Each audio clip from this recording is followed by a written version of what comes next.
All right, Unit 2, parent functions. I'm trying to jump on this because there's a lot of information to take in on this. There's a lot of new vocabulary and there's things that you need to be able to recognize visually and also written in an equation. So parent functions are like these, think of like a general idea of like a set of functions that you can recognize. They have a distinct shape and they do certain things. So for the idea that we're going for today and probably for our next couple times is being able to go, which equation fits with this picture? So being able to look at a graph and go, all right, that one is curvy, that one will fit with this. And then going over some of the basics about, well, how does it get wider? How does it get more narrow? What makes it, what's its inverse look like? What are the minimum, maximum? How do you write those things? When we'll start getting into the more confusing stuff. So here's all the vocabulary that when I went through the unit, this was the stuff you need to know. So we already went over domain and range for unit 1. That'd be also your x, your input, the number you place in for x, and then as you solve that part of the equation, it outputs a value, which is your range or y value. Intercepts, your y-intercept is something that you've heard of before, and you did it with linear functions quite a bit. It's where the line crosses through, a straight line crosses through the y-axis. But now you're actually going to have x-intercepts too. So that would just mean where a line, because your lines can curve. And I'm going to go over why these are functions by using the vertical line test. And I'm also going to show you the differences on Desmos. So whenever we're talking about it, you have a visual and you can watch how it changes. Um, Symmetries, there's going to be vertical, which is up and down, which is the vertical line test. So I mean, you should be always able to remember that. Plus a vertical leap uh, that gets tested often in athletics, and it's how high you can jump up. And then horizontal, think of the horizon moving side to side, horizontal movement. Uh, Asymptotic behavior, that's going to be something that comes toward the end, but just know that it's a curve that approaches the line but never touches the line. You could think of it as a curve like parallel lines, but they're not parallel. They're like parallel curves going away from each other. So they're like an inverse curve that never touch lines. And the only reason I'm comparing it to parallel is because those lines never cross. All right. Maximum and minimum, that's going to be, like if you're looking for a range of x values, what's the lowest x value, and then what's the highest x value, what's the range of the y values. That has specific notation, and we'll get into that at a later date, but I would just want to review the vocab. Vertical stretch and vertical shrink are going to be two things that we're going to talk about today, and those go with curves. So what's odd about it, and if you think about vertical, it makes more sense because if you think about stretching something, you think about going like horizontal, like pinching it from the sides and pulling. But vertical stretch, it'll make a curve more narrow, so it'll bring the two sides closer together, whereas a vertical shrink will have them like get farther apart. It'll look more fat. And then the inverse of something is its opposite. And I'm going to show you the inverse of a linear equation and show you the inverse of the other equation. So here's linear. This is stuff that was no big deal. You did this a lot. Like we talked about this a lot in 8th grade. You did this. This is all you did in 9th grade. We even touched on it in 10th. And here it is again. So this is one type of function. So you spent years talking about this type of function, a linear function, which the key part of this is line. It makes a line. So in the name itself, you are looking for a straight line. All right, so this line is crossing through the origin. That's at 0, 0, okay?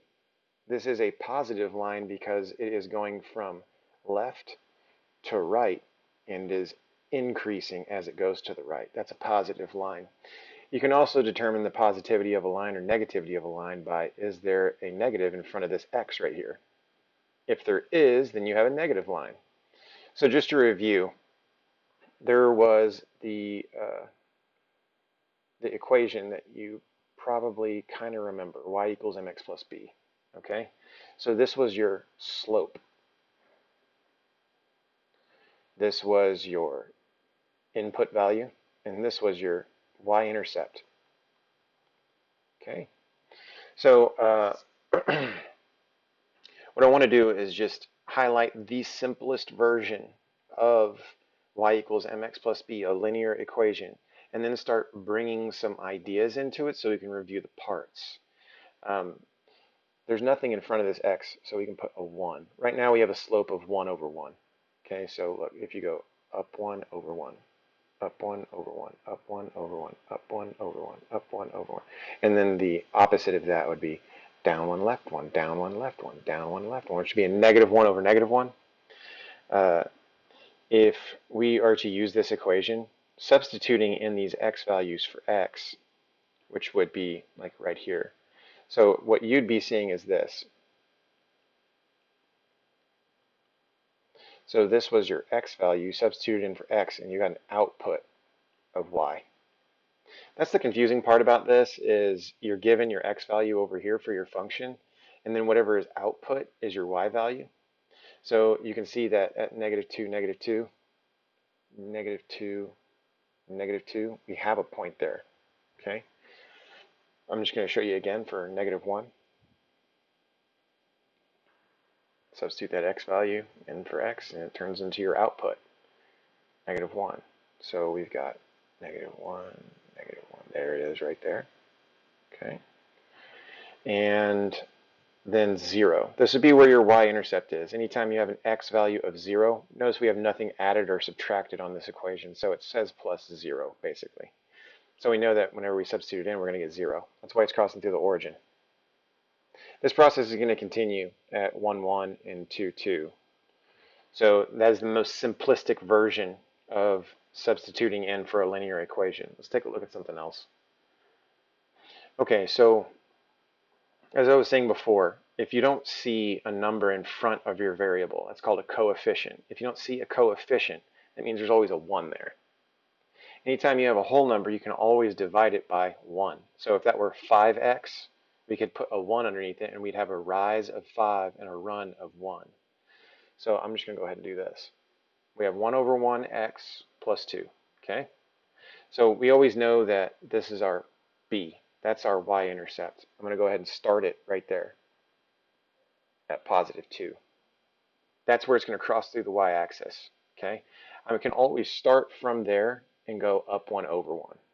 Up 1 over 1, up 1 over 1. Now, if you're wondering why I'm going like skipping by 2, you can ignore the numbers and still do the same thing. It'll get to the same spot. Then it's opposite, negative 1, negative 1.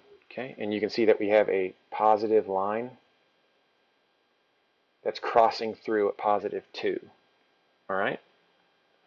Now, I want to go over another difference, minus 2. So this is the same exact line, except it's going to be crossing through negative 2. So look, I'm going to go back. Ignore the numbers, okay? So I'm going to go up 1, 2. I'm still doing the first line. This is the one I'm doing right now. Okay. And then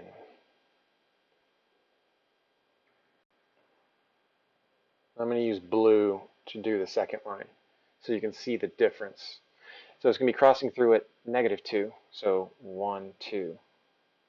Ignore the number.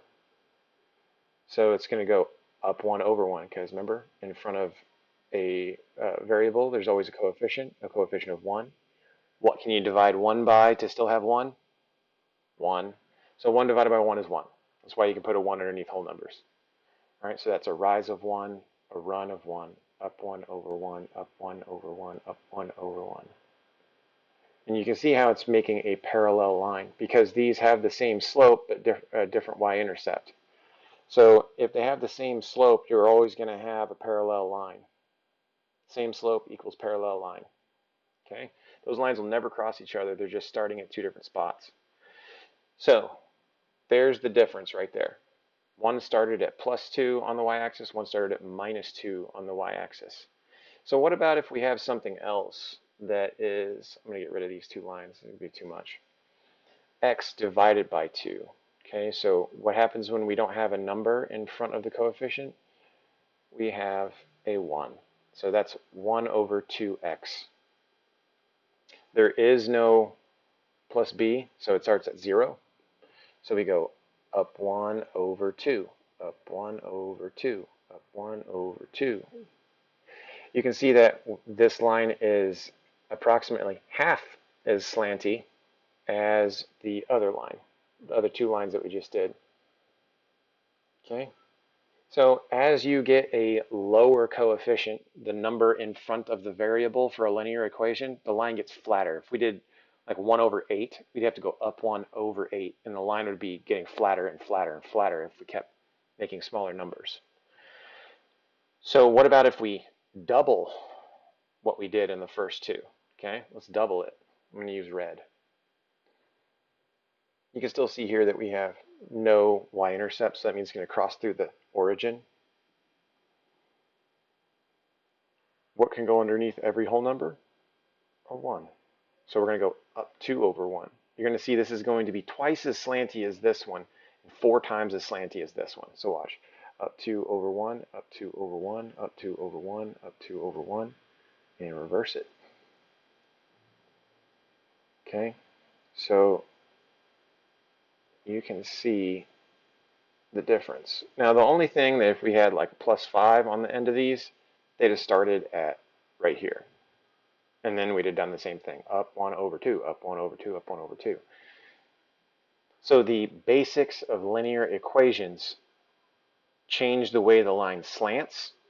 And if we did negatives on any of these, it would be down 1 over 2, down 1 over 2, down 1 over 2, down 1 over 2. It would be its inverse. Inverse is just going to be the opposite of the way it was. So you can see how the blue and purple are just going in opposite directions. And I'll show you the only difference I made between blue and purple. Okay, so purple, I put a negative in front of the x. That's what made it slant downward. We went down 1 over 2, down 1 over 2, because we had that 1 in front of the x. Now, to use with green, I'm going to put a negative in front of that 2. So down 2 over 1, down 2 over 1, down 2 over 1.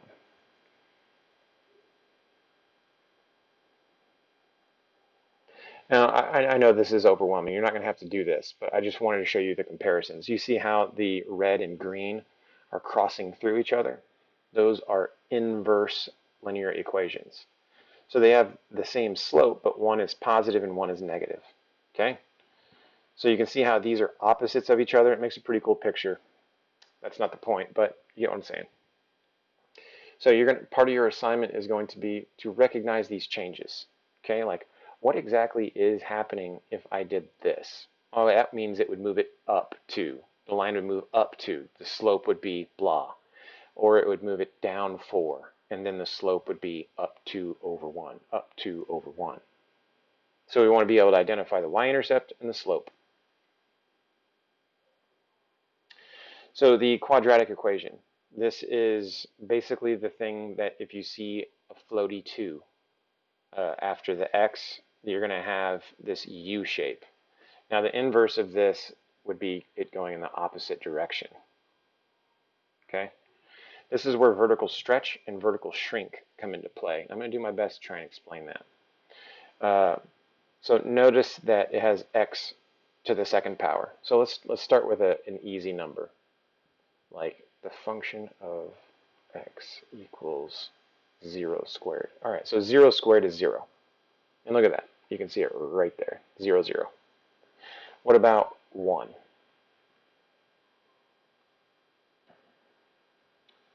1 squared. All right, well, 1 squared is 1.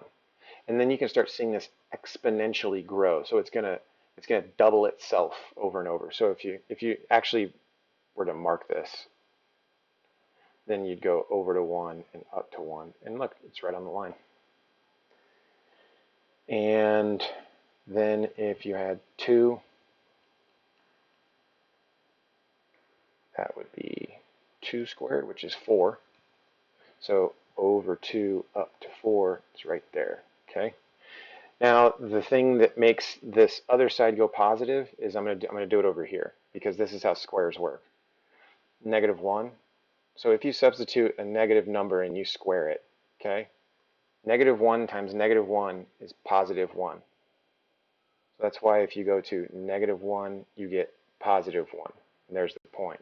The same thing is going to happen with negative 2. You're going to have negative 2, and then you square it. It's going to give you positive 4. So you can see how these are looking pretty interesting on your y values, but negative 2, positive 4. That's what makes it make this U shape. There we go. So the inverse of this would just be a negative in front of that, and then you'd have it multiplied by a negative 1, but we're not going to go there. Not yet. So what I'm going to do is I'm going to try and show you a vertical stretch and a vertical shrink. Let's see if I can pull this up.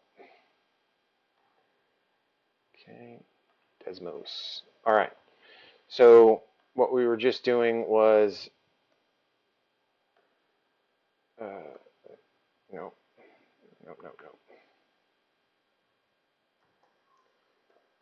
F of x equals x squared, right? All right. Now I'm going to do another one equals, let me make sure I'm still recording, hold on. Yeah. Let's do double that. Or multiplying it by 2. So you see how it got closer together on the black line versus the purple line? Well, that black line is called a vertical stretch. So if you think about pulling it from right here and then taking these and pulling them up, those things are going to get closer together. Like if you pinch a rubber band and then you pull it, the two sides of the rubber band are going to get farther apart. They're going to get closer together. That's what makes it a vertical stretch. Now, if you were to pull them apart side by side, then they'd get farther apart. But then you'd have the two sides that you're pinching, they'd still get closer together. So think about holding the bottom of a rubber band and then pulling it up. It's going to make the sides get closer together. That's why it's a vertical stretch. What if we were going to make one half that? Okay. You see how the red line got wider because we pulled it vertically half as much. So those two sides right here and right here, those aren't going to be as tight or pulled close together because the vertical stretch is less. It's half as much as the original line, which is this one right here, this purple one. So you can see this is double the stretch. This is half the original stretch. So if I were to get rid of the original, okay, you can see the difference between this is closer together because it's twice as much. The original line was in between this one and the red one. Since this is half as much, it's wider. So that's a vertical shrink, okay? So think about not pulling the rubber band upward away from your fingers as much. That would be the difference. So let's talk about what the new things do when you have something, let's say, added. Interesting that it behaves much like a linear function in that your plus b is your y-intercept again. So look, crosses through at plus 1. What happens if I do minus 1? What do you think? Minus 1. It crosses through at minus 1. Okay? So these are things that they have in common, which is why I included these two together, is the squaring makes the U shape and the vertical stretch and the vertical shrink, but it still has the same behavior as a linear function. Okay? Look at that. Look, I'll put plus negative 3. It goes all the way down there to negative 3. Easy. Now, the only thing that would change, let's say we go with 3x to the second, okay? Now we have a very strong vertical stretch, okay? And then if we wanted to change where that was, since our y-intercept currently is 0, you can see it crossing through at 0. And if I typed in plus 0, you'll see this line not move. Still at 0. Now it's at 4. Now it's at 3. Now it's at 2. Now it's at 1. Okay, and then I'm going to go ahead and just do,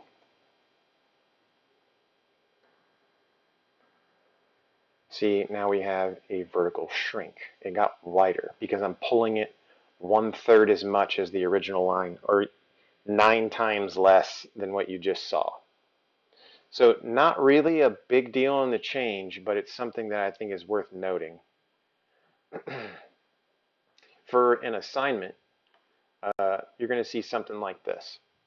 Okay, you're going to see these things. Like, what exactly is it doing? What is it changing? So whenever you have the x squared, it would simply look like this. Okay, if I gave you a negative x squared, what I'd be looking for is you to put it goes downward. You could put it goes down. You could even draw a picture like this and say it looks like that. That would be fine. The things I'm looking for is you to be able to recognize. All right, so like for example, x squared plus 1. I'm going to go ahead and just get rid of this picture so I can show you an example of how simple I want you to do this. Okay, so let's say this one right here, x squared plus 1. All I'd want you to do is go like this. Plus 1. Okay, it's crossing through at 1. And I put 1 mark there above just so you could see that it was 1. For this one, here's how I'd like you to do it. This is what this would look like. Okay, and then I'm going to use red, -1. And you just do that. Now, what we're doing right now is we're recognizing the changes and understanding the parts. Okay, and for the next one, I want you to be able to recognize that it is a shrink. Okay, so you can see that the lines got closer together. And if you want to even exaggerate that even more, just so it can be obvious, then do it. You know, like just make sure that we're understanding what these parts are. And then for this last one, what I want you to do, quite simply, is so 1/2. I'd want you to go. Show me that it's wider. That's it. So the vocabulary is something you're going to need to review. I'm going to put that together for you. And then what I want you to do is be able to sketch the problems like so that you're having, that I'm giving you, and then trying to just represent the pieces. You're going to have to do the same thing for linear equations. That should be a review. In any time you want to meet up, do a Google Meet or a Zoom, and we go over this again. Perfectly okay.